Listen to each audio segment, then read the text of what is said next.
રહ્યું છે। વડોદરામાં પૂરના સંકટ સાથે બીજો ખતરો પણ વધ્યો છે। વિશ્વામિત્રીના પૂર સાથે હવે મગરનો ખતરો પણ વધ્યો છે।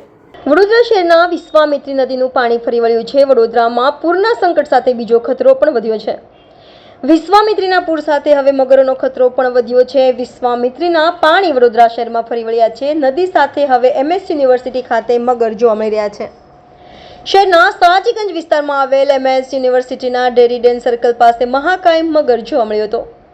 વડોદરા શહેરમાં પૂરના પાણી ઉતરતા હવે મગરોનો ખતરો વધ્યો છે। જેમાં સાજીગંજ વિસ્તારના ડેરી ડેન સર્કલ પાસે પાણી ઓસર્યા તે ઘરમાં 9 ફૂટ લાંબો મગર હતો। ફોરેસ્ટ વિભાગ પર પહોંચી ગઈ હતી અને મગરનું રેસ્ક્યુ કર્યું હતું। આ ઉપરાંત સાજીગંજ વિસ્તારમાં આવેલ ડેરી ડેન સર્કલ પાસે પણ મગર દેખાતા તંત્ર પહોંચ્યું છે। વડોદરાના પૂરના પાણી ઓસરવાની શરૂઆત થતા મગરો મેદાનમાં આવ્યા છે। જેમાં અગાઉ વિશાળકાય મગરે શ્વાનનો શિકાર કર્યા હતા। વિવિધ વિસ્તારોમાં મગરોનું આગમન થયું છે। શહેરમાં પાણી ભરાતા મગરો માટે શહેર જ નદી બન્યું હતું। વડોદરા શહેરના માથેથી હાલ પૂરનું સંકટ ટળ્યું છે। જેમાં હાલમાં વિશ્વામિત્રી નદી 33 ફૂટની સપાટીએ છે। હજુ પણ વિશ્વામિત્રી નદી ભયજનક લેવલથી 7 ફૂટ વધી રહી છે। કાલાઘોડા બ્રિજ પરથી પાણી ઓસર્યા છે। આજે સાંજ સુધી પરિસ્થિતિ નિયંત્રણમાં આવે તેવી શક્યતા છે। હજુ પણ નીચાણવાળા વિસ્તારમાં જીવન જરૂરિયાતની ચીજવસ્તુઓ પહોંચી નથી। MS યુનિવર્સિટીની ફેકલ્ટી ઓફ આર્ટ્સની જે પાર્કિંગ છે, ફેકલ્ટી ઓફ આર્ટ્સના પાર્કિંગમાં આજે મહાકાય વિશાળ મગર છે તે દેખાઈ રહ્યો છે। તેનું કારણ એક જ છે કે જે પૂરની પરિસ્થિતિ સર્જાઈ હતી અને પાણીનો ભરાવ થયો હતો, તો સયાજીગંજ, કાલાઘોડા, ફતેગંજ, MS યુનિવર્સિટી પણ ત્યાં જ આવે છે।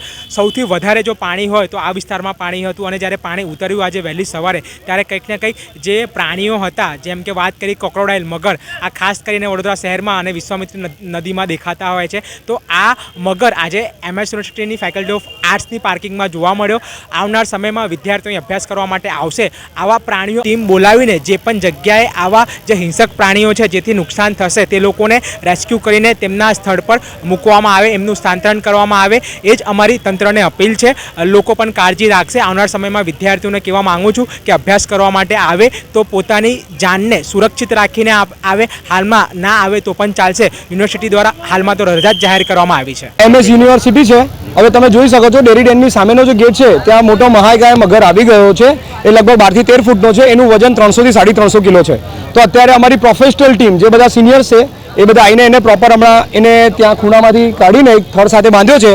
હવે ફોરેસ્ટ ડિપાર્ટમેન્ટને અમે ઇન્ફોર્મ કર્યું છે કારણ કે આટલો મોટો મહાકાય મગર છે તો અમારે ડાયરેક્ટ એને કેજમાં લેવો પડશે।